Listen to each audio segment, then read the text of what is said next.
Patuloy ang pagsisikap ng Department of Labor and Employment o DOLE na makapaghatid ng dekalidad at pangmatagalang trabaho sa mga Pilipino.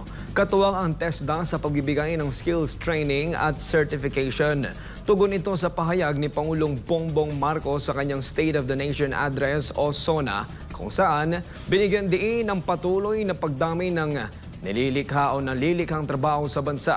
Ayon sa Pangulo, mahalaga ang papel ng mga ahensya ng gobyerno sa pagbibigay ng mas maraming oportunidad para sa mga naghahanap ng disenteng hanap buhay. Narito ang balita ni Cherry Light.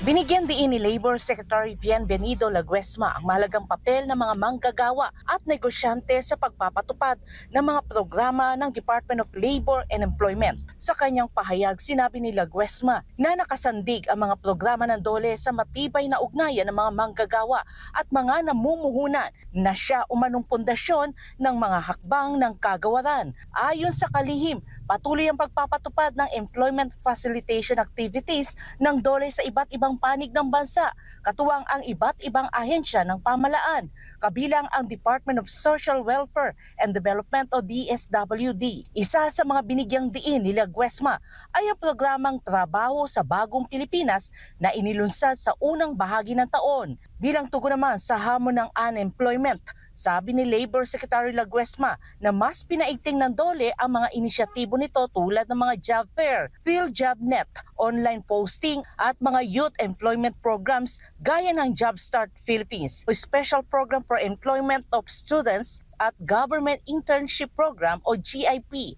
Ayon sa DOLE, mahalagang bahagi ng mga programa ang pakikipag-ugnayan sa mga local government units at pribadong sektor upang masigurong makarating ang oportunidad sa mga liblib na lugar at marginalized sector.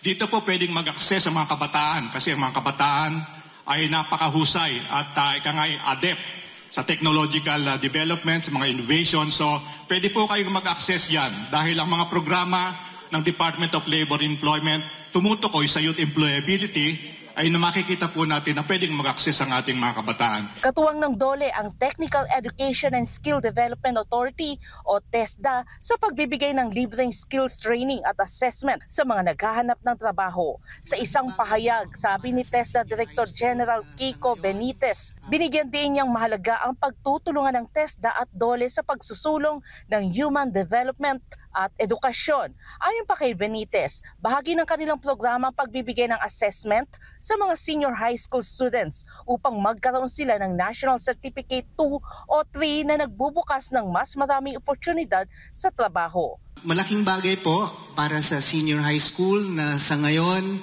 according to the surveys of industry and business, 4 out of 5 companies are willing to hire senior high school students kung meron ho silang certification ng kanilang skills. Para sa Diyos at sa Pilipinas kung mahal, Cherry Light, SMNA News.